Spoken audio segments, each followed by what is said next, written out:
Bom, pessoal, então eu gostaria de dar boa noite a todos, os virtualmente presentes aqui na nossa sala de conferências do NDR. Hoje estamos na nossa 71ª conferência e vamos prestigiar a apresentação do mestrando João Felipe Ferreira da Luz, com o tema Distribuição de Renda no Brasil, uma análise das parcelas regressivas e progressivas da renda domiciliar per capita de 2012 a 2019. O João Felipe Ferreira da Luz possui graduação em Economia pela Universidade de Toledo, com mobilidade estudantil na Universidade de Valladolid, na Espanha, mestrando em Economia, atualmente ele é mestrando em Economia pela Universidade Estadual do Oeste do Paraná, também em Toledo, no programa de pós-graduação em Economia, está desenvolvendo a sua dissertação em tema relacionado à desigualdade de renda no Brasil, com orientação do professor doutor Flávio Braga de Almeida Gabriel.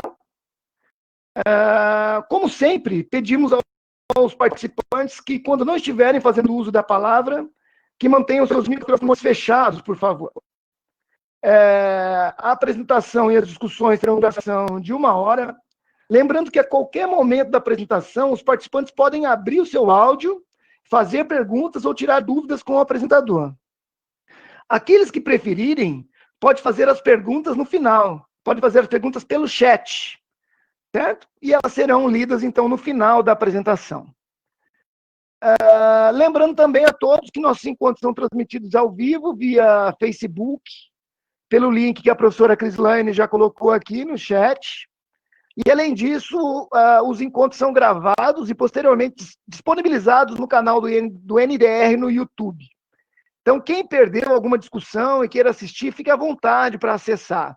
E também aproveite para curtir a página do NDR no Facebook e se inscreverem no nosso canal no YouTube, para receberem as notificações de nossos conteúdos. Nós estamos com 341 inscritos no nosso canal do YouTube e nossa meta é chegar até o final do ano a 400 inscritos. Então, por favor, aqueles alunos ou egressos ou professores que ainda não se inscreveram no nosso canal no YouTube, por favor, vão lá, se inscrevam, vamos prestigiar nosso evento. Apenas mais um último recado, então, aos senhores, principalmente aos estudantes da graduação, por favor, me mandem uma mensagem lá no privado, no chat aqui, né, no privado, para que eu possa registrar a presença dos senhores e computar essa presença como uma atividade complementar. Beleza? Então, passando a palavra para o João. Boa conferência a todos. João, você tem, então, até mais ou menos umas 8h30 aí para fazer a sua apresentação. Até um pouquinho antes aí para a gente fazer né, tiver algumas perguntas no final. Mas, então, fique à vontade, a palavra é sua. Show. Boa noite a todas e a todos. É um prazer novamente participar do NDR aqui com vocês. E eu propus essa conversa inicialmente referente à desigualdade de renda, distribuição de renda no Brasil, uma análise das parcelas regressivas e progressivas da renda domiciliar per capita de 2012 a 2019. E como será composto a apresentação em si? Como que será a estrutura dessa apresentação? Primeiro eu vou falar sobre a introdução do tema, sobre o problema, os objetivos, até mesmo o propósito do porquê investigar a desigualdade de renda no Brasil, quais as considerações que existem referente às medidas de desigualdade, como está essa desigualdade no Brasil, como ela vem evoluindo desde 1970 através das pesquisas feitas até então, qual a base de dados que eu utilizei, qual a metodologia utilizada pelo trabalho, qual o índice que eu calculei. E no quarto ponto eu vou falar um pouco mais sobre os resultados. E no quinto eu vou falar um pouco sobre as considerações finais. Começando então pela introdução, antes de eu falar um pouco sobre o problema, sobre os meus objetivos, qual é o propósito, por que eu decidi investigar a distribuição de renda no Brasil? Desde sempre sou filho de mães solteiras, digamos assim, e venho de uma família humilde, e sempre busquei entender como funciona essa desigualdade no Brasil, como ela se dá, qual é a estrutura dessa desigualdade, quais as participações da renda do trabalho, de programas sociais sobre a parcela de renda do domicílio em si, como é a desigualdade no Brasil, quais os índices utilizados. Então, esse é o que eu venho desde o início da graduação, desde o meu segundo ano. É um tema que muito me interessa, entender essa desigualdade de renda no Brasil, que todo mundo sabe que existe, e buscar também soluções para ela, não somente problema, né? Tentar entender como melhorar essa desigualdade. Esse trabalho, ele é oriundo, vai se dar na minha dissertação do mestrado também. A minha dissertação de mestrado foi dividida basicamente em 3 artigos. Esse é o segundo artigo da dissertação da minha dissertação. Ainda tem o primeiro e o terceiro artigo, que provavelmente eu vou solicitar para o Cristian também para fazer a apresentação deles na NDR. Mas o problema desse artigo em questão é como se comportou a desigualdade da distribuição de renda de 2012 a 2019. Desde 2012, surgiu a PNAD contínua, que é uma atualização, digamos assim, da PNAD anual. A PNAD anual é uma pesquisa feita anualmente, a domicílio, e ela passou a ser contínua. Então, ela não é mais anual, ela tem trimestral, semestral, tem mensal também. E aí surgiu novas metodologias de extração de dados, de cálculo do índice, acabou ficando a mesma metodologia, mas existiam novas formas de extração de dados. E até então não existe muitos estudos utilizando essa PNAD contínua, não para um período tão grande, assim, desde o início até os dados disponíveis até a data de hoje. Existem mais alguns estudos do Hoffman, como período de 2017, específico, 2018. Obrigado, meu amor. Cadê o todinho dele, meu querido? Carlos, eu acho que ficou aberto o seu microfone agora. Ai, desculpa, gente. Obrigado. E também entender quais as parcelas do rendimento domiciliar per capita auxiliam para desconcentrar a renda. Então, eu busquei entender como se comportou essa desigualdade, a distribuição de renda no Brasil entre 2012 e 2019, e quais as parcelas do rendimento domiciliar auxiliaram para desconcentrar a renda. Então, dentro da PNAD contínua, para calcular o índice de Gini, eu vou falar mais um pouco à frente também, é dividido o rendimento domiciliar per capita em 11 parcelas. E dentro delas eu tenho várias participações, onde eu tenho emprego do setor privado, setor público, aposentados, programas sociais e assim por diante. E o objetivo principal, central desse trabalho foi justamente mensurar essa desigualdade da distribuição de renda no Brasil de 2012 a 2019. Então, entender se ela evoluiu ou se ela não evoluiu, se está concentrando mais renda, se está desconcentrando, o que houve nesse período de 2012 a 2019, que a gente tem um fator muito importante de 2015 a 2016, que foi a questão de uma instabilidade política muito grande, devido ao impeachment da então presidente Dilma, e tentar entender se isso interferiu ou não na desigualdade, se interferiu no rendimento da população em geral, que, querendo ou não, crises políticas também geram crises econômicas, e tem como objetivos complementares expor o debate existente na literatura recente sobre desigualdade, sobre distribuição de renda no Brasil. Como eu comentei antes, existem poucos estudos utilizando a PNAD contínua ainda, então é algo ainda muito a se explorar, e até o meu orientador, depois do Flávio, se quiser comentar alguma coisa, ele sempre falou, olha, o legal de quem está chegando agora e usando a PNAD contínua é que vai ser, querendo ou não, precursor dos estudos com a PNAD contínua, e está direto pegando a PNAD contínua, não estava habituado a pegar a PNAD anual, então acaba que vai ter até uma facilidade maior. E também determinar as causas imediatas de eventuais diferenças da distribuição de renda com base no grau de progressividade das parcelas da renda. Existe um conceito de progressividade e regressividade da parcela da renda que ele visa demonstrar se uma parcela específica, como, por exemplo, o rendimento do setor privado, se você recebe um salário do emprego formal, rendimento de aposentadorias, rendimento de programas sociais, eles podem ser progressivos, no sentido de que eles auxiliam a desconcentrar renda, ou então eles podem ser regressivos, que eles auxiliam a concentrar renda. Então, querendo ou não, aumentam a desigualdade de renda.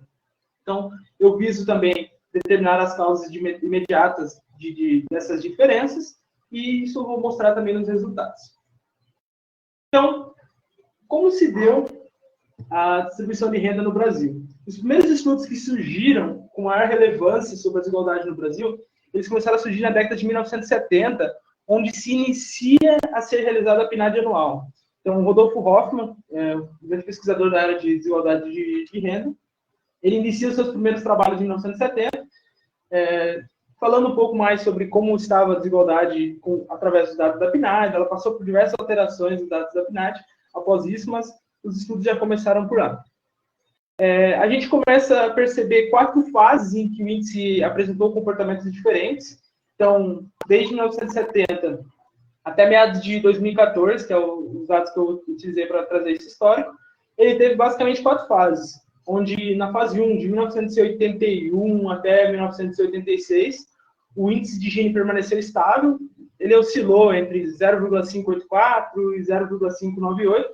O índice de Gini, para aqueles que a primeira vez estão ouvindo falar sobre o índice de Gini, ele vai de 0 a 1, tem alguns que usam de 0 a 100, mas no meu trabalho em questão eu usei de 0 a 1, e onde 0 é totalmente, não existe desigualdade, é totalmente igual à sociedade em si, igualdade de renda, e 1 é totalmente desigual. Então, quanto mais próximo de 1, pior. Então, quanto maior esse número, pior. Então, a desigualdade ela se manteve de 1971 até 1976. Ela oscilou entre 0,584 e 0,598.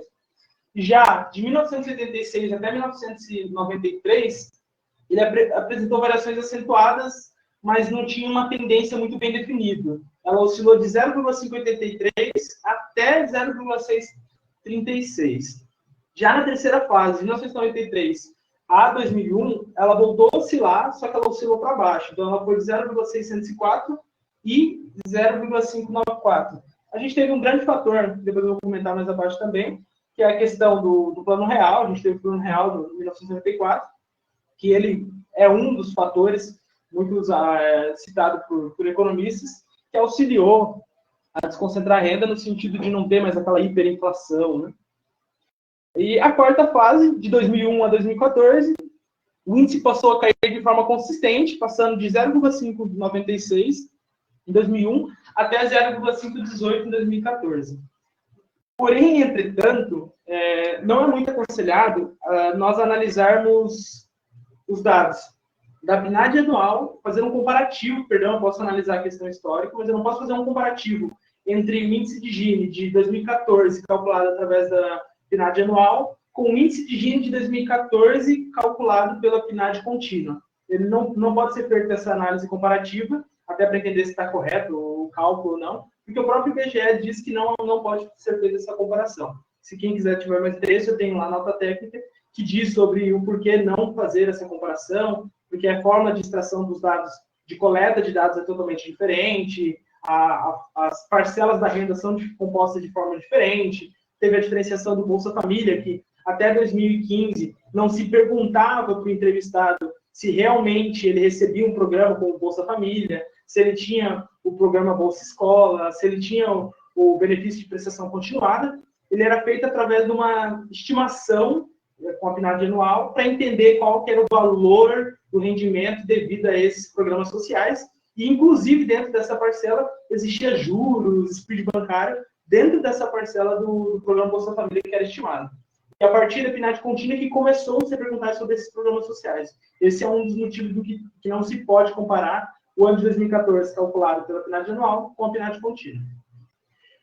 Nós tivemos também a década perdida, que houve um aumento da concentração de renda, sendo essa influenciada pela hiperinflação, seguida de baixo crescimento econômico. Então, creio que todos aí que já estudaram um pouco mais sobre a história econômica do Brasil, lembra da década perdida, onde tivemos inflação de 3.000%, 1.000%. Então, foi uma década dita perdida justamente por isso, hiperinflação e baixo crescimento econômico. Então, baixo poder aquisitivo, principalmente para a parcela de renda mais pobre, pelos cientistas mais pobres da população.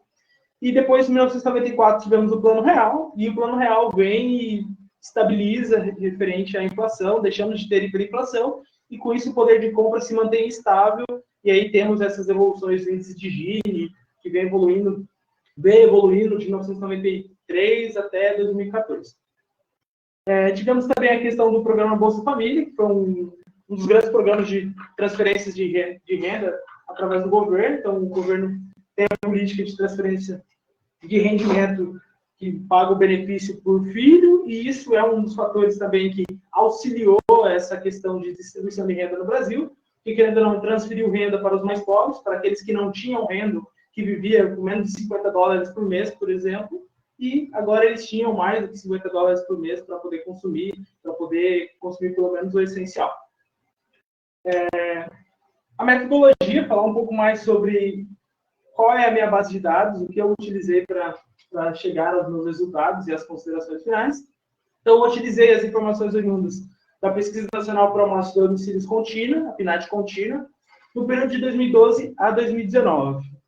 A PNAD é uma pesquisa anual para mostrar a probabilística de domicílios realizada em todo o território nacional, e a PNAD ela levanta características como população, habitação, educação, família, domicílio, rendimento, trabalho, migração, cor, previdência, nacionalidade, saúde, nutrição e outros temas de acordo com as necessidades de informação do país. Como, por exemplo, esses temas de acordo com as necessidades de informações do país.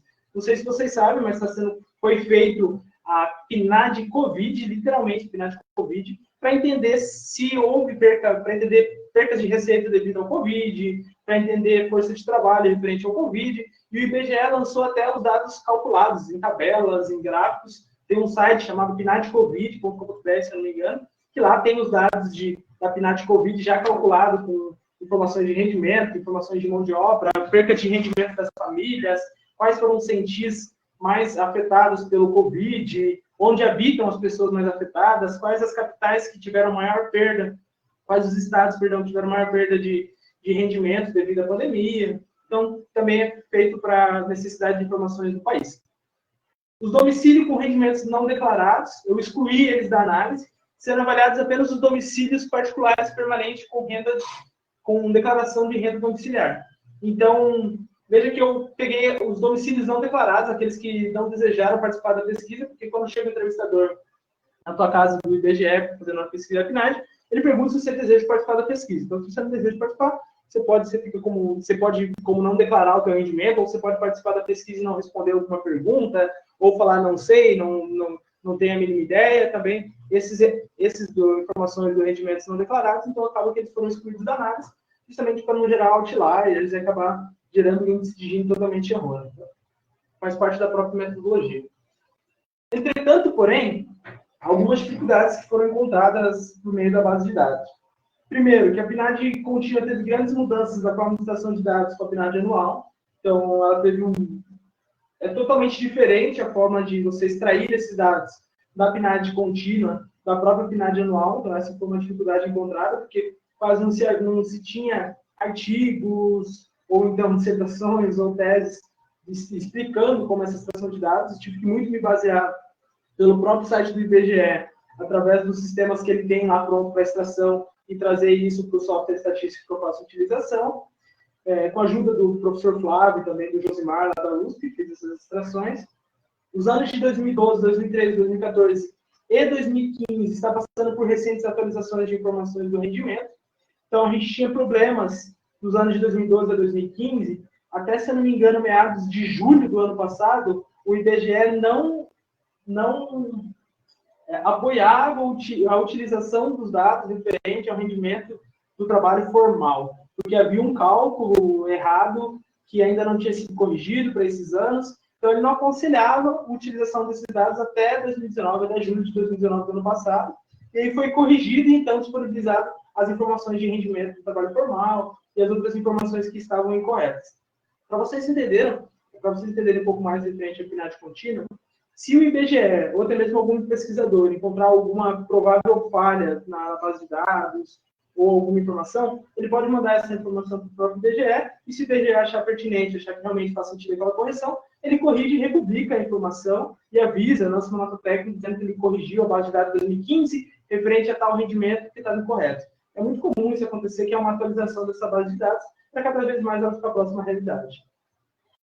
Poucos estudos utilizando essa série de dados da PNAD contínua de 2012 a 2015. Então, como só foi recentemente em julho que foi liberado a utilização completa da PNAD contínua de 2012 a 2015, ainda não havia muito estudo, porque eu acho que não houve nem tempo hábil para produção, para aprovações em revistas, e a validação dos resultados, para entender se realmente os meus resultados estavam robustos, estavam concretos, estavam trazendo informações do mundo real, e também informações respaldadas para entender se o meu cálculo estava correto, como eu estava fazendo digamos que quase tudo do zero, eu tive que utilizar dados de estudos realizados pelo próprio Hoffman e publicados no Instituto de Política Econômica Casa das Garças.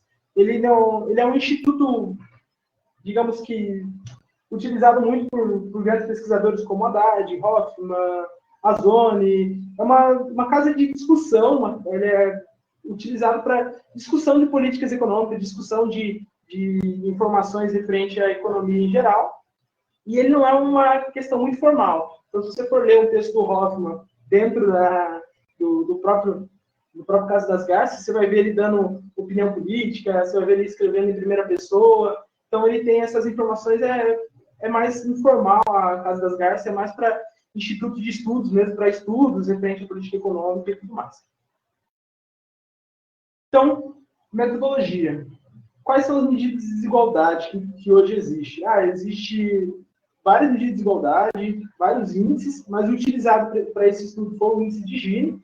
Então, a gente utilizou o índice de Gini que ele segue, obedece à condição de Pigou-Dalton. A condição de Pigou-Dalton, ele diz que as medidas devem ter seus valores aumentados quando há transferências regressivas de renda. Então, é uma condição que ele obedece dentro do índice de Gini. E ele é calculado através da curva de Lorenz. A curva de Lorenz é uma ferramenta utilizada para representar a desigualdade em qualquer distribuição, não somente de renda, onde a área alfa, então essa área toda aqui, ela é compreendida como o bissetor do primeiro quadrante, ele é denominada área de desigualdade. Então aqui nós vamos ter então a área de desigualdade, e basicamente o cálculo dessa área aqui seria entre A, B e C, seria o índice de Gini, tá? Mas eu vou falar mais à frente também, especificamente sobre o índice de Gini. Onde que teríamos total igualdade? O índice de Gini seria zero. Então, se passasse exatamente nessa linha, o índice de Gini, no caso, seria zero. E quanto mais distante essa linha aqui tiver, que é chamada curva de Lorenz, quanto mais distante ela tiver da linha de igualdade, mais desigual é a sociedade. E deixa eu passar para o próximo slide aqui para facilitar. Cada pontinho desse aqui, digamos que seria uma pessoa e a renda dela, onde ela está, e aqui seria o rendimento que seria que todo mundo ganhasse igual. Então, é calculada com base nessa distância. Então, o índice de Gini foi criado pelo italiano Conrado Gini, e é um instrumento para medir o grau de concentração de renda em determinado grupo. E ele vai apontar a diferença entre os rendimentos dos mais pobres e dos mais ricos. E, numericamente, ele vai variar de 0 a 1. Então, por que ele vai variar de 0 a 1? Ali tem a área compreendida, então, que é o que eu comentei do eixo A, B e C, e ele será indicado pela abscissa do beta, por beta, dado que a área do triângulo ABC é igual a 0,5. Por que 0,5? Porque aqui ele vai de 0 a 1, 0 a 1, então, consequentemente, a metade dele é 0,5, né, pelo cálculo ali da área quadrada. E o índice de Gini-G é definido, então, como o quociente entre a área de desigualdade alfa e a área do triângulo ABC. E onde o índice de Gini vai de 0 a 1. Então, ele pode ir de 0 a 1, ou como eu comentei anteriormente, ele pode ir de 0 a 100, depende muito de quem está utilizando o índice de Gini, é muito como a metodologia, como a forma que ele prefere utilizar esse índice. Em trabalhos você encontra 0 a 1, outros você encontra de 0 a 100. Mas ele retrata a mesma informação. E aí, referente à minha decomposição do índice de Gini. Então, dentro do rendimento domiciliar, existem várias formas de rendimento, e é dividido ali em 11 para esse cálculo do índice de Gini em si. A primeira parcela é o rendimento do trabalho dos empregados do setor privado, então a sigla é EMP, então, para facilitar depois. Rendimento do trabalho de empregados do setor público, inclusive servidor estatutário e militar, PUB. E aí, vou trazer um pouco das diferenças que há entre a PNAD contínua e a PNAD anual, até para facilitar para o ouvinte. O rendimento do trabalho de empregados do setor público, inclusive servidores estatutários, e os dois primeiros se manteram muito iguais, tá? Não teve quase alterações. O que teve ali rendimento do trabalho dos empregadores, também é basicamente a mesma variável. Rendimentos dos trabalhadores por conta própria, autônomos, também é a mesma variável. Agora, quando eu venho para aposentadorias e pensões, já não é mais a mesma variável. Por quê? Porque anteriormente, na PNAD anual, ela era dividida entre a tua pensão é do setor privado ou do setor público, a tua pensão é do militar, é do setor público, mas é do militar ou não é do militar. Então havia algumas diferenciações que eram feitas que eles agruparam, colocaram como aposentadorias e pensões, até para facilitar no uso e para o dado ficar mais robusto. Doações recebidas de outros domicílios, mesada e pensão alimentícia, com a sigla DOA. Rendimento do aluguel ou arrendamento, então ele traz ali a informação dos aluguéis. Rendimento de benefício essencial de prestação continuada, então percebe que ele extrai lá da aposentadoria, que querendo ou não, o rendimento é uma forma de aposentadoria, uma forma de benefício. Ele separa ela para entender se a pessoa recebe, se a residência em si, o domicílio, recebe algum rendimento de prestação continuada, se algum dos moradores daquele domicílio recebe, e também rendimento do programa Bolsa Família. Uma das grandes vantagens que eu vi da utilização da PNAD contínua é justamente você não precisar estimar qual que é o valor do rendimento do domicílio de Bolsa Família, ou até mesmo do BPC, que é o benefício de prestação continuada, porque ele já é perguntado na própria entrevista se ele recebe algum programa do Bolsa Família, se ele recebe, qual é o valor que ele recebe do programa, então não fica mais por uma estimação e fica assim realmente o valor declarado pela pessoa que respondeu a pesquisa. E também outros programas sociais, então a Bolsa Escola, a Bolsa Alimentação, agora a gente teve vouchers de prefeituras, então eles fazem perguntas também para entender se houve outros rendimentos por programas sociais, e depois o que sobra a gente chama de resto, que é as informações de outras formas de juros e assim por diante, que a gente tem ali da decomposição. Falando então da média do rendimento domiciliar per capita do Brasil. É muito claro a gente perceber, sem querer fazer uma análise elevadora aqui, mas que nós vimos ganhando um rendimento domiciliar per capita, vinha subindo de 2012 até 2014, 2015 ele até que se manteve estável.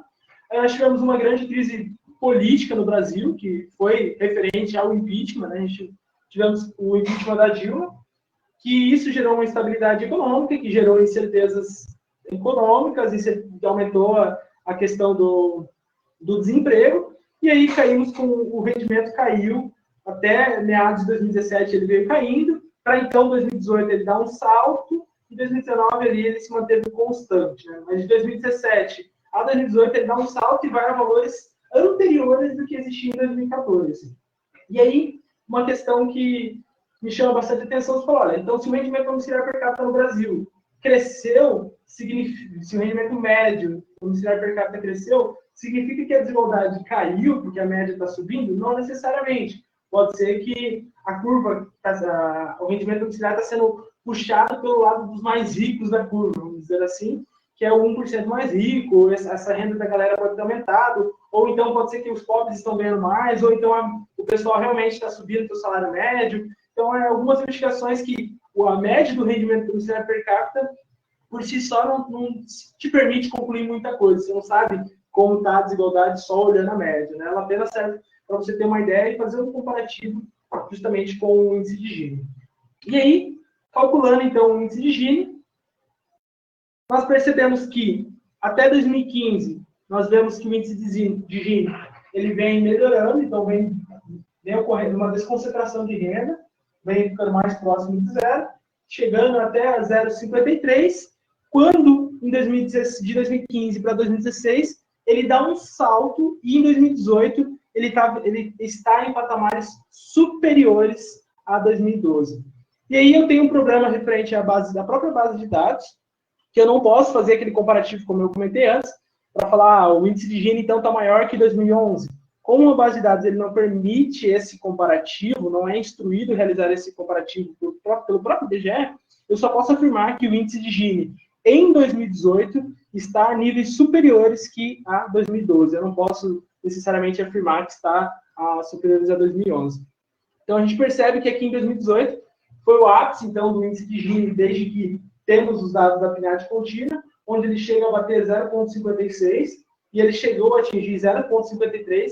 Então, ele teve um período de muita estabilidade econômica e política de 2015 a 2017, que justifica muito essa questão do próprio nível do índice de Gini, do nível de desigualdade do país, mas não somente.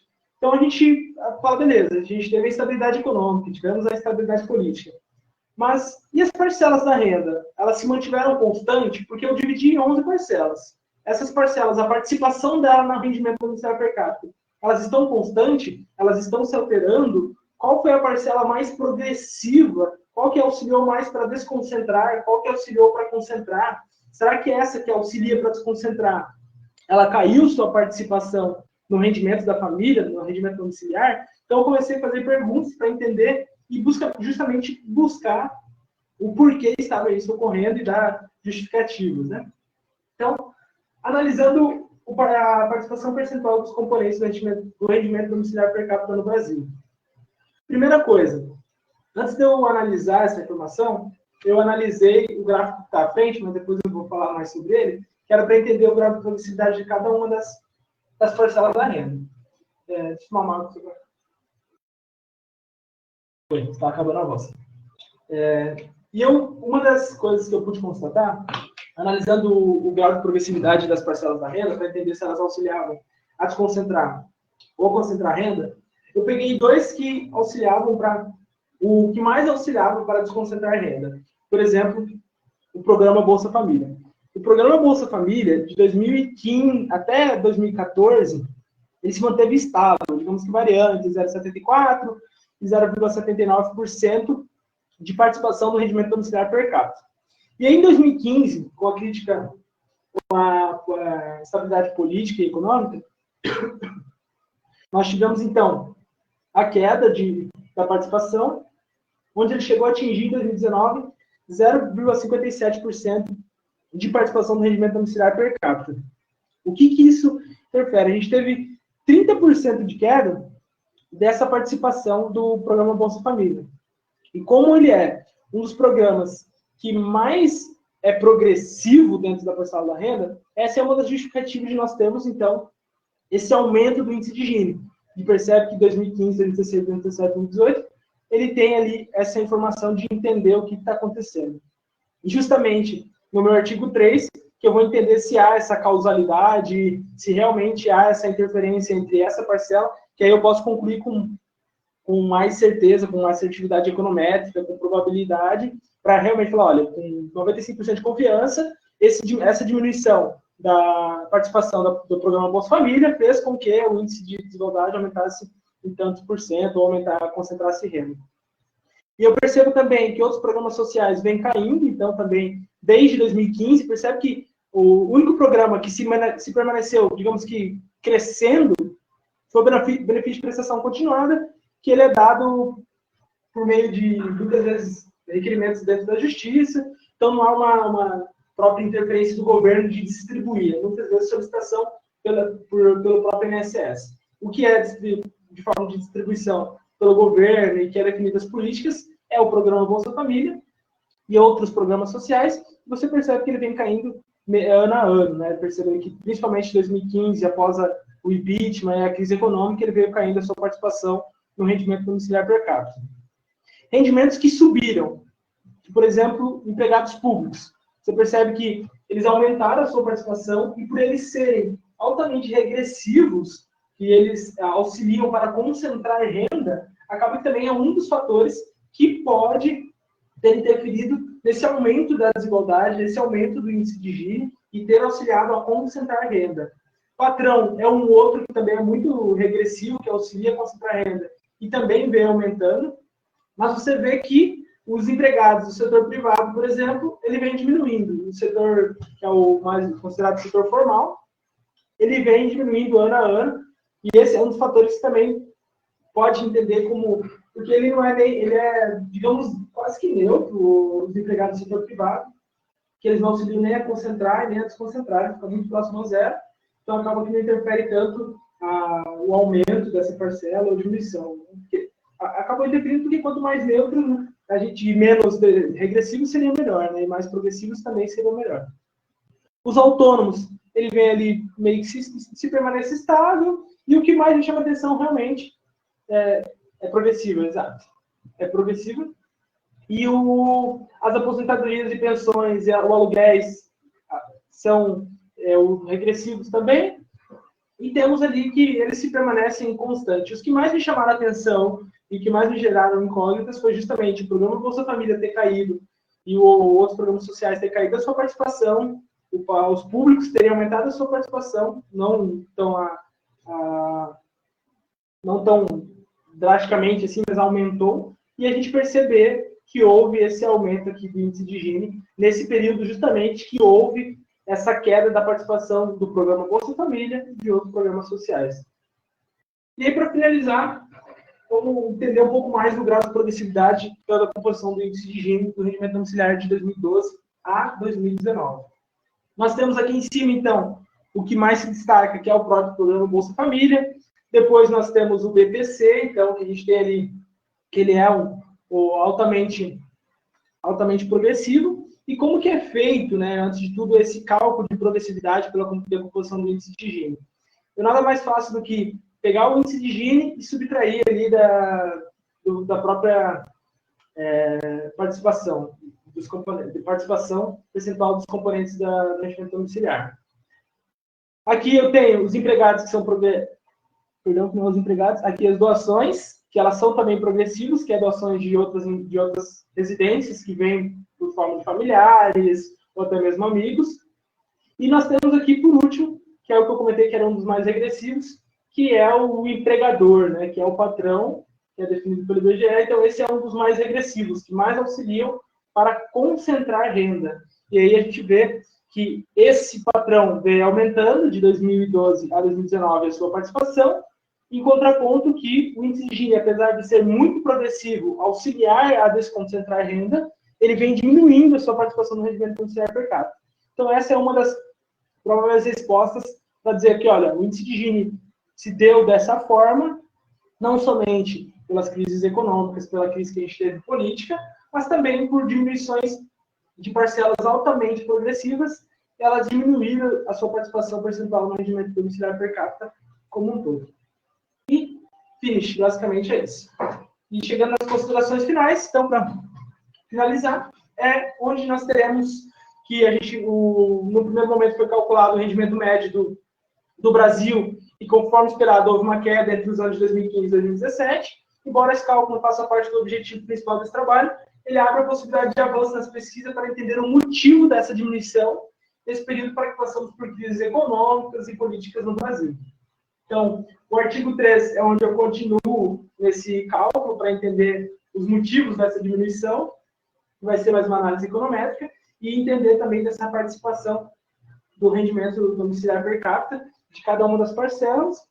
E ao que se refere ao índice de Gini, desigualdade do Brasil, mais especificamente a participação percentual dos componentes, as participações se manteve quase inalterado, com exceção da parcela referente ao programa Bolsa Família, que foi uma das que mais sofreu alteração, ali teve 30% as alterações. E aqui eu dou um resumo de quais foram, o último parágrafo, quais foram as parcelas mais regressivas e progressivas, e vai de acordo com o que justamente o Hoffman comentou no artigo publicado esse ano, inclusive, que ele faz uma análise estritamente de 2017, para analisar quais são as parcelas mais regressivas e progressivas da renda, e bate com as informações que ele publicou, e se até o índice calculado ficou igual, semelhante, porque a gente utilizou a mesma base de dados, as mesmas distribuição as mesmas divisões das parcelas da renda também. E era isso aí, Carlinhos. Se quiser abrir para pergunta, fique à vontade. Muito obrigado, João, pela apresentação. É um tema sempre bastante interessante, a questão da distribuição de renda, né? Podemos abrir para os questionamentos. Quem quiser escrever alguma coisa, quem quiser abrir o microfone e falar. Professor Flávio, também como orientador, se quiser colocar mais alguma coisa, professor, fique à vontade. Oi, Carlinhos. Enquanto, se me permitir, então, enquanto as pessoas vão pensando nas perguntas, posso falar um pouquinho? Por favor. Beleza, vamos lá. Então, bora. Então, mas, João, parabéns, cara. Pô, fico muito, muito, muito feliz, muito orgulhoso de ver seu empenho e seu desenvolvimento na sua dissertação. Por que eu falo isso? O João, a gente tinha a ideia inicial de trabalhar para a PNAD anual, que vai até 2015, e para a PNAD anual eu tenho a rotina pronta, né, feita para toda ela. Embora a gente, quando vê essas tabelas, a impressão que dá é que é algo relativamente simples, não tem noção a complexidade que é extrair os dados da PNAD contínua, anual, independente de qual for, e fazer a rotina com com a extração mesmo, né, dos dados e fazer a ligação entre eles para conseguir, né, tirar os valores que a gente precisa. Exemplo disso, com a PNAD anual, a rotina no SAS que eu uso tem 5.600 linhas. E o João, ele começou com a PNAD contínua, essa que ele está trabalhando, ele começou do zero, tá? Então, a gente teve uma ajuda muito grande, e aí que fica registrado a ajuda do professor, né, o Josimar, que agora já é professor, mas ele foi orientado do professor Rodolfo também lá na Exalc, o Josimar Gonçalves de Jesus, que é um cara fantástico, ele, ajudou demais na construção dessa rotina, passou muita informação para a gente, mas é mérito, né, estou né, colocando o mérito todo em cima do João, porque foi ele que conseguiu, né, pegar as informações com o Josimar e montar a rotina de uma forma que conseguisse extrair os dados. Outra coisa interessante é que a PNAD contínua, ela teve um problema muito sério, o 2012, 13, 14 e 15 também, João? 12, 13, 14 com certeza. O 15 também teve, que passou por reestruturação, só que ele foi lançado um ano depois já. O 2012 e 2014 foi ano passado, em julho. Isso, 12, 13, 14, os pesquisadores, né, nós ficamos desesperados porque existiam os dados, mas eles não foram liberados por... a IBGE falava que eram problemas técnicos, né, então a gente nunca sabia quais eram esses problemas técnicos que, né, impediam a liberação desses dados. Inconsistências, é o termo que eles usavam muito, inconsistências, os dados têm inconsistências. E eles falaram que ia corrigir, iam entregar, e todo mundo esperando, e entregar, e nada. E aí, ano passado só, né, João, que eles liberaram os dados completos, 12, 13 e 14. Existiam alguns dados de renda, mas o que existia não era suficiente para que a gente conseguisse extrair os dados da desigualdade de renda. E aí, ano passado, eles liberaram, então a base de dados ficou um pouco mais completa, né? Conseguiu, de fato, ter um período maior, né? 12 até 19, né? A gente não tinha essa extensão dos dados. Então, foi muito bacana para a gente descobrir que, né, eles conseguiram resolver esse pepino que eles tinham lá e liberar os dados. Acho que é isso, João. Então, só estou mais aqui para dar os parabéns para você pelo trabalho e, muito orgulhoso de ver o seu empenho e seu desenvolvimento na sua dissertação. Tá joia? Sucesso. Obrigado, professor Flávio. Mais alguém quer fazer alguma pergunta para o João? Algum problema que queira colocar? Algum questionamento?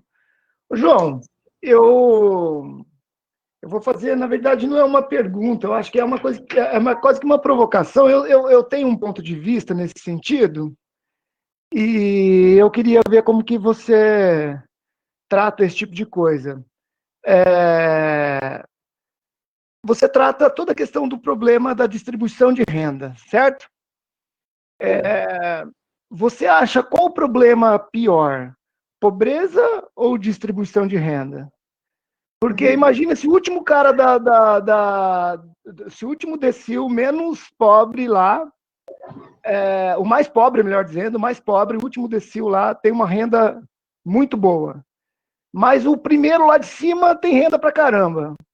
Quer dizer, todo mundo tem renda suficiente, só que um cara tem um monte.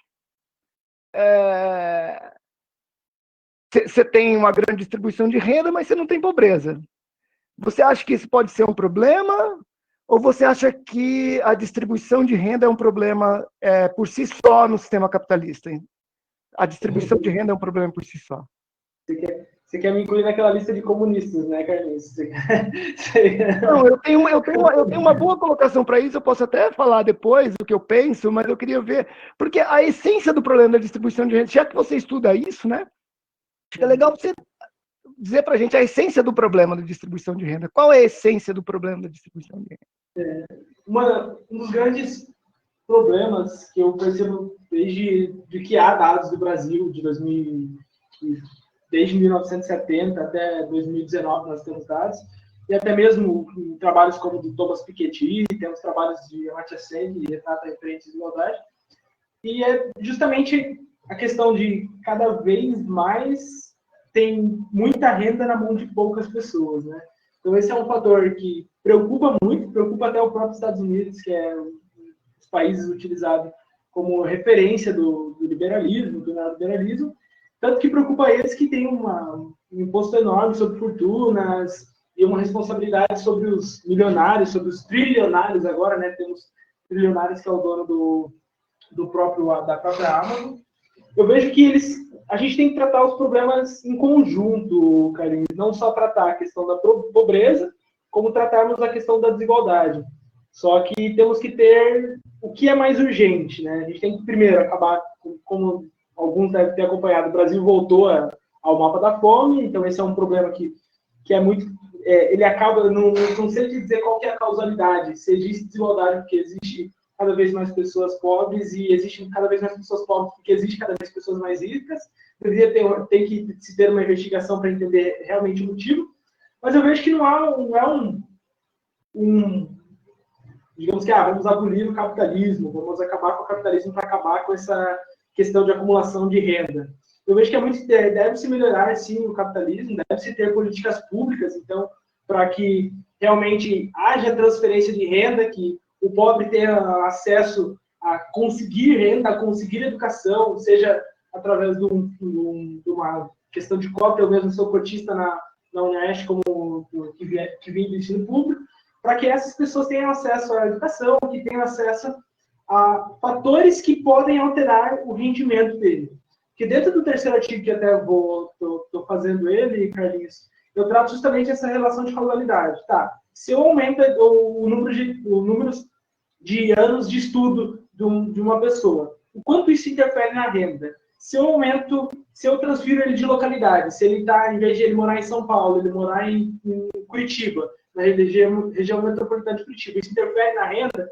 Então, entender esses fatores de causalidade, vou dizer, olha, se você melhorar isso, você melhora a pobreza e, consequentemente, desconcentra a renda, porque o pobre vai ter mais acesso à renda, né? Então, eu vejo que são problemas muito distintos, mas muito próximos ao mesmo tempo, assim, que a gente tem que tratar os dois juntos. Deixa eu te falar uma coisa interessante. Acho legal você estudar um cara, tem um cara que se chama Daron Acemoglu.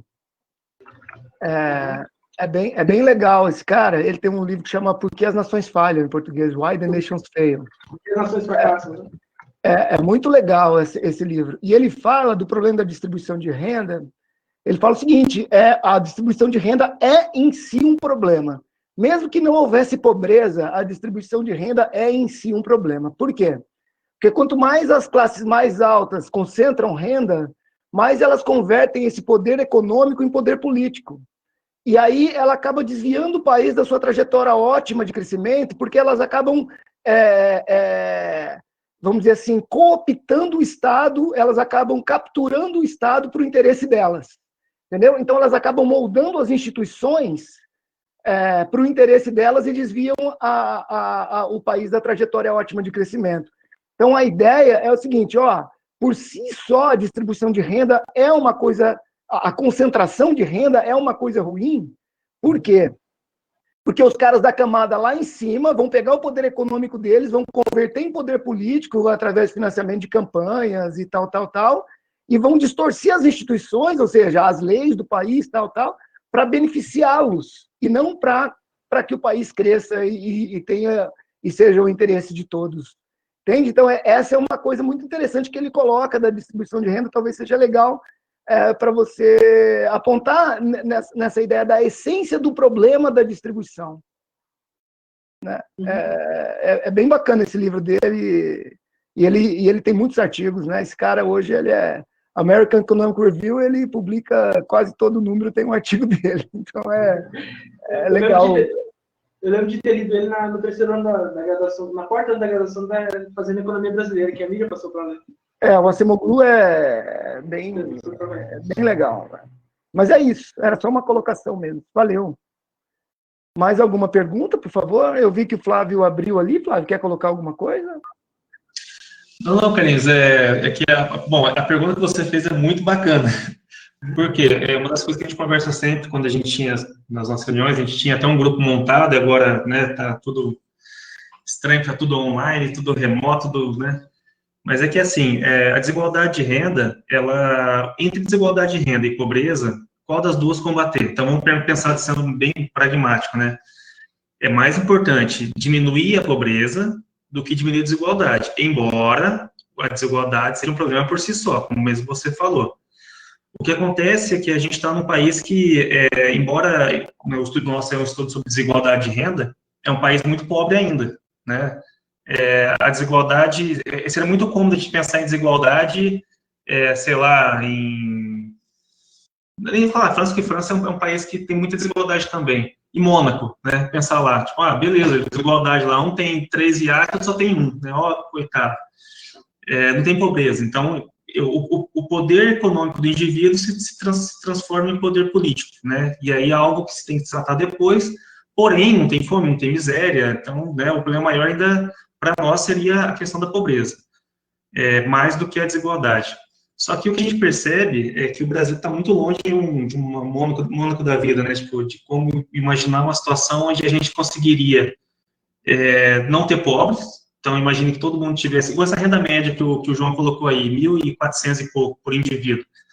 Meu, é uma renda fantástica. Se a gente imaginar, né, que todo brasileiro tivesse acesso a uma renda como essa, pobreza zero aqui no Brasil, né? Não teria fome. Né? 1.400 e pouco, imagina uma família com 4 indivíduos, seria algo maravilhoso. Só que a gente sabe que para conseguir ter uma renda média dessa numa família, o indivíduo que tem ela provavelmente vai estar entre os 10% mais ricos, né? Uma coisa que o professor Rodolfo falava sempre é que a gente não tem noção o que é estar dentro dos 10% mais ricos, os 5% mais ricos. A gente sempre acha que não, a gente está na curva, né, na ponta, na cauda esquerda, né, da curva. E não, a gente está lá em cima, a gente está lá, né, na ponta, com a renda que, eu vou falar não só dos professores, mas acho que uma parte significativa das pessoas que estão aí, o indivíduo que recebe uma renda média familiar de R$ 1.400, R$ 1.500, né, imaginando aí 6 mil para uma família com 4 indivíduos, ele está naqueles 10% mais ricos. A gente acaba imaginando, lembrando muito de, sei lá, de Pelé, de, sei lá, Neymar, os caras que ganham milhões, né, por ano, né, mas isso é o extremo do extremo. Então, o que mais incomoda na desigualdade no Brasil é tentar diminuir a desigualdade, porque a gente consegue puxar a camada mais pobre, a cauda esquerda, né, para cima. Se a gente conseguisse diminuir essa miséria, né, do extremo esquerdo que a gente tem e puxasse um pouco para cima, mesmo que a desigualdade existisse, a gente se sentiria mais tranquilo, mas a gente sabe que não é o caso. A gente sabe que a desigualdade nossa, ela se dá justamente porque a gente não consegue trazer esses mais pobres um pouco mais para a direita, né, um pouco mais para cima da cauda. É complicado, os programas sociais que a gente tem que poderiam ajudar nisso, que seria Bolsa Família, o BPC e esses outros programas, né, o BPC por si só está aumentando, tem as justificativas pelo próprio sistema previdenciário, que faz com que ele aumente, mas Bolsa Família e esses outros programas estão diminuindo. E são justamente esses programas que conseguem pegar a cauda esquerda, o extremo, e puxar um pouquinho só para a direita. Mas esse pouquinho é o suficiente para tirar o indivíduo da miséria, entende? Então, entre trabalhar com pobreza, diminuir pobreza e desigualdade de renda, com certeza a pobreza. Porém, a gente sabe que no Brasil, o fato de a gente conseguir reduzir a desigualdade de renda, ela contribui para diminuir a pobreza. Então, se a gente conseguir resultados positivos na redução da desigualdade, com certeza a gente vai estar diminuindo também a pobreza. Flávio, só para efeito de informação, se você ganha se você ganha a média, você já faz parte dos 20% mais ricos. Para você ser parte dos 10% mais ricos, você tem que ganhar mais de 6.300. 5% mais ricos, pode falar. O Cristiano perguntou aqui se você consegue os dados para 2020 para captar alguma coisa da pandemia. Os dados da PNAD Covid, eles não podem ser usados em comparativo com a PNAD contínua, a própria nota técnica do IBGE foi dito que não poderia ser utilizado, até pelo formato de pesquisa ter sido diferente, porque ele foi por telefone, ele não teve nada presencial, Então, ele não pode ser comparado com nenhuma pesquisa presencial em si. Tá? E a PNAD contínua ela foi pausada, né? Ela não tá tendo mais entrevistas no Brasil por conta da própria pandemia. Né? Eu não sei quanto que deve voltar, a IBGE não fez o anúncio ainda. Tem mais uma pergunta aqui do Francis Regis Gonçalves Mendes. A desigualdade de renda no Brasil está, em parte, relacionada à desigualdade de posse de ativos, como bens imóveis. Qual a sua visão sobre isso e como poderíamos amenizar essa tendência à concentração? Acho que aí tem uma diferença, né? Que a renda é fluxo, né? E a riqueza é estoque. Tem uma coisa aí diferente aí que você, nessa análise sua, né? Você analisa o fluxo e não o estoque, é isso? Eu só analiso o rendimento, né? Eu não faço análise de capital, né? A PNAD não tem uma... pelo menos eu não analiso no índice de Gini qual é o valor de imóvel que ele tem, qual é o valor de o carro, se ele tem carro ou não. Existe esse tipo de pergunta na PNAD, mas eu não chego a analisar essa informação. É que tem essa coisa do fluxo e do estoque, né? A renda é o fluxo e a riqueza é o estoque. A riqueza é o estoque, né? Então, aí ele pergunta, qual a sua visão sobre essa coisa da renda, da riqueza? A desigualdade de renda está, em parte, relacionada à desigualdade de posse de ativos, como imóveis. Qual a sua visão sobre isso? Como poderíamos amenizar essa tendência de concentração? Primeiro, eu acho que com políticas de transferências, né? Termos realmente políticas de transferências como o programa Bolsa Família, que seja renda cidadã, que chame o nome que for, mas que seja um programa de transferência, e também termos formas de tributação que não favoreçam o patrão. Parece até ser ruim como anticapitalista, mas hoje o Brasil é um dos poucos países que não tributa rendimento de lucros e dividendos das empresas, e esse como pode ser observado, o rendimento do patrão é o que mais causa concentração de renda, justamente porque não tem nenhum fator que tribute ele, enquanto lá o empregado do setor privado tem tributação, o autônomo tem tributação, ele está lá isento de tributações e acaba concentrando mais renda, concentrando-se mais renda, aumenta-se o poder aquisitivo, aumentando o poder aquisitivo, aumenta o número de bens imóveis em si e o número de ativos. E enquanto o pobre, cada vez mais as famílias, um fator que eu estou analisando mais, não por causa desse ativo, mas por causa de outro ativo, questão do endividamento familiar, ele vem aumentando muito nessa parcela de renda cada vez mais pobre, né? Cada vez mais o pobre vem se endividando, cada vez mais a cauda esquerda da desigualdade, ele vem aumentando a sua dívida, enquanto o lado direito ele vem aumentando os seus ativos, né? Ô, João, mais uma... pois não, Flávio. Pode falar. Posso complementar? Claro. À vontade. Tá, então, assim, na verdade, vamos lá, uma questão conceitual. Como o Carlinhos disse, renda é fluxo e capital, né, é estoque. Toda análise que a gente faz é de fluxo, então a gente só faz análise da renda do indivíduo. Isso não é riqueza. Renda e riqueza são coisas parecidas, mas não é a mesma coisa, tá? Exemplo bem simples. Imagina um fazendeiro que tem lá, sei lá, 1.000 alqueires, sei lá, não sei, Piauí, Maranhão, não sei, é uma terra improdutiva. Imagina uma situação como essa, tá? Então, ele tem uma fazenda que vale, sei lá, 5 milhões, então ele tem uma riqueza, né, tipo, que é essa fazenda, mas a renda dele é zero porque não produz nada. Imaginando isso. Então, se eu imaginar pelo fator renda, ele, né, é pobre, extremamente pobre, né? Mas se eu imaginar riqueza, ele é um cara rico, tá? Então, vamos lá, conceitualmente. Então, a análise que a gente faz é só de renda. Então, é só o fluxo, saber quanto que o indivíduo ganha, né? E aí saber qual que é o valor médio dele, comparar com os demais, tal. Fluxo, beleza. E aí o Francis fez a pergunta em relação justamente ao estoque, à riqueza. Tá, opinião minha, tá, Francis? Uma coisa que o Brasil não faz... Bom, primeiro, a gente deveria fazer um estudo sobre estoque, tá? A gente não tem desigualdade de riqueza, a gente tem desigualdade de renda. Então, estudamos desigualdade de renda, tal, porque os dados existem. São fáceis da gente encontrar, né, porque a IBGE publica. Bacana. Uma coisa que a gente não tem, cara, infelizmente... e claro, só pelo imposto de renda, tem situações onde estuda o imposto de renda para conseguir mensurar isso, mas a gente sabe que provavelmente vai ter subdeclaração, mas seria fazer análise da desigualdade da riqueza, né? Que aí sim a gente conseguiria pegar a grande desigualdade que o Brasil tem. Porque mais importante do que o fluxo, né, que é o que a gente acaba fazendo, é exatamente o estoque. Quanto que cada indivíduo tem estoque, né, de capital? A gente não sabe exatamente isso. E mesmo que a gente pegue os dados da renda do indivíduo, do imposto de renda, vai ter uma subdeclaração muito grande. Uma coisa que acontece em outros países, eu sei que a gente acaba sempre falando dos Estados Unidos, né, mas não só lá, países europeus fazem isso também. Por exemplo, uma tributação em cima da riqueza, coisa que não acontece no Brasil, tá? Aqui a tributação toda é em cima da renda, que é o fluxo, né? Mas não tem uma tributação sobre a riqueza do indivíduo. Exemplo disso é o imposto sobre herança, né? Que no Brasil, se eu não me engano, são 4%, tá? Me corrija se eu estiver falando besteira.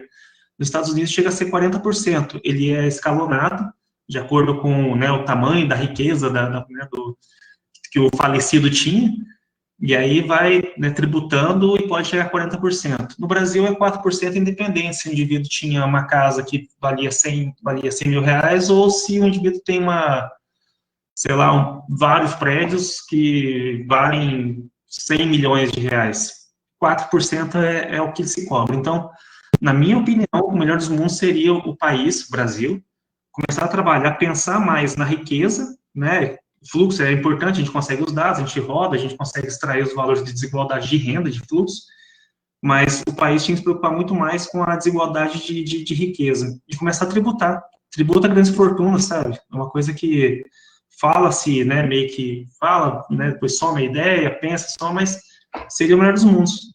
Tributar grandes fortunas, tributar herança e, sei lá, é uma alternativa para conseguir corrigir a falha da desigualdade de riqueza que o Brasil tem. Eu acho que isso aí já passa pela pergunta também do Matheus Urbano. Carlos. Oi? Carlos, eu também quero aproveitar e perguntar. Pois não, deixa eu. Só vou dizer uma coisinha aqui. Você já inclusive, entra... eu quero dar os parabéns para o João. Sim, Sérgio, tá bom. Pode falar, Sérgio. Sim, eu agradeço e, na verdade, eu queria dar os parabéns para o João. João Luiz, né? Você foi sempre um aluno, assim, muito companheiro da gente durante a graduação ali, né, no doutorado. Satisfação revê-lo e parabéns pelo estudo, né? Não sei de quem você é filho, né? Mas de qualquer forma, com certeza do Perique eu acho que não é. Mas a desigualdade, ela sempre vai ter, vai existir e vai continuar. O Celso Furtado defende que é uma utopia acabar com a desigualdade. A Constituição Federal de 88 já previu a tributação das grandes fortunas. Já faz 32 anos que nada aconteceu ainda nisso aí. Por quê? Porque os políticos, na verdade, não são os pobres e legislam em causa própria. Então, por mais que você fala que a riqueza, claro, é a forma de acumulação de bens materiais, corpóreos, físicos, isso aí é difícil de acontecer. A renda, por exemplo, os deputados nem são tributados pelo imposto de renda. Na verdade, com esse modelo vigente, é difícil, né? Pensar assim, não quero aqui ser pessimista demais, mas visualizar uma mudança, né, a curto prazo. Então, eu quero assim dizer que por mais que a gente gostaria que uma economia no ponto ótimo é quando a população tem renda, é ótimo, mas é difícil alcançar isso aí, né? Porque nesse modelo capitalista nosso aí, olha, quem pode mais chora menos, e quem está em cargo público, a gente tem tanto exemplo de corrupção, né? Então, eu não quero aqui, repetindo, ser negativo, mas isso é coisa lenta e muitos anos para acontecer no nosso país. Tá ok, João? E continue achando as soluções. Você é novo e jovem e espero que continue altruísta e motivado para ver novos cenários, né, que não vai ser a curto prazo. Ok? Parabéns. Obrigadão, Sérgio. Obrigado, Sérgio. E eu acho que isso passa um pouco, todo esse comentário, passa um pouco também aqui pela... Vamos então deixar como se fosse a nossa última pergunta da noite, porque já passamos 5 minutos do horário, né? mas acho que passa um pouco por isso que o Matheus Urbano Bonfim está dizendo aqui, ó, a reforma tributária seria uma arma para diminuir a desigualdade, né? A informação da tributação é acessível, viável para o estudo. O que você acha, João? A reforma tributária poderia ajudar a diminuir essa desigualdade? Pelo que estamos falando aí, sim, né? Há muitos estudos que dizem que sim, Carlos, se a gente tiver uma tributação, como o próprio Flávio comentou, né, por progressiva. Quanto mais renda você tiver, mais você paga, né? Hoje ela é totalmente regressiva. Quanto mais renda você tem, menos tributos você paga proporcionalmente à sua renda, não em números reais, né? Analisando números percentuais daquela renda. E a informação da tributação é acessível viável para estudo? Olha, creio que existem muitos dados de tributação, é possível, é acessível, viável para estudo, só que só tem que ter cuidado ao cruzar com os dados da PNAD contínua, né? Tudo que a gente for fazer de cruzamento de dados, a gente tem que analisar bem, ver se não há uma nota técnica referente ao próprio IBGE dizendo se é viável ou não esse tipo de análise. Mas há muitos dados sobre tributação, né? O que não faz de pergunta na PNAD é entender quanto você pagou de tributo esse último ano. Na própria PNAD não existe esse tipo de pergunta. Ok. Bom, pessoal, acho que foi muito produtiva a discussão e podemos encerrar por hoje, já falando da nossa discussão número 72, também será muito interessante, da mestranda Andréia Bastian, que vai falar sobre a relação dos produtores de leite com os laticínios da região oeste do Paraná. Essa conferência acontecerá só no dia 19/10, visto que dia 12, que seria a nossa próxima conferência, vai ser feriado, né? Segunda-feira, feriado, todo mundo vai dar um tempinho, né? E aí, dia 19, a gente volta, então, com a conferência da Andréia. Também Carlos, falando aí. Oi? posso dar um aviso também na sequência? Por favor, Jandir, já falei aqui da conferência do dia 19 e agora o Jandir, então pode ir. Primeiro, parabenizar o João, né, João? Muito bom trabalho, cara. Eu acho que o seu trabalho tem muito potencial para prêmio, João. Prêmio CAPES, ou Prêmio Brasil de Economia. Então, assim que você tiver os resultados, tudo apresentado, defendido, revisado, como deve ser revisado, aí vocês avaliarem aí, junto com o seu orientador, essa possibilidade. Pessoal, a CAPES está com um curso de estatística à distância, tá certo? Gratuito, pessoal. São 20 mil vagas, as aulas são 100% à distância, então quem quiser melhorar na estatística, aproveita o curso da CAPES. É só entrar ali no site da CAPES, capes.gov.br e fazer a inscrição, né? Pela OAB, muito legal, vai ter certificado. Então, quem quiser melhorar na estatística, essa possibilidade de um curso online. E essa semana nós temos o Encontro Nacional da Associação de Estudos Regionais e Urbanos, a nossa Enaber. A Enaber está com uma cota de inscrições gratuitas para mestrandos, doutorandos e alunos de graduação, pessoal. Tá certo? Então, aqueles que querem acompanhar o evento, podem aproveitar essa cota aí até como um estímulo, né, para que esses alunos, esses graduandos, esses estudantes de pós-graduação possam conhecer a associação, conhecer o evento. Então, aproveito, se não me falha a memória, o evento começa quarta-feira. Se vocês entrarem ali no site da Associação Brasileira de Estudos Regionais e Urbanos, você pode aproveitar essa oportunidade. Era isso, Carlos. Muito obrigado, viu? E parabéns, João.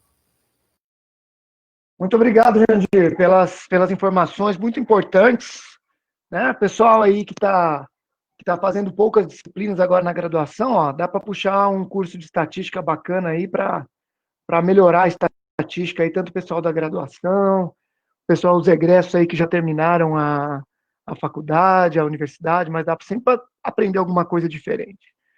João, parabéns para você, sabe que sempre a gente conversa e sempre achei que você tem muito potencial, acho que você tem que fazer isso aí, trabalhar sério, do jeito que você vem trabalhando sempre, e você só tem a ganhar com isso, viu? Parabéns para você, parabéns para o Flávio, seu orientador. E então, dia 19, nos vemos novamente aqui, nos vemos virtualmente, né? Para a conferência da Andréia. Beleza, pessoal? Um abração para todo mundo e até a próxima.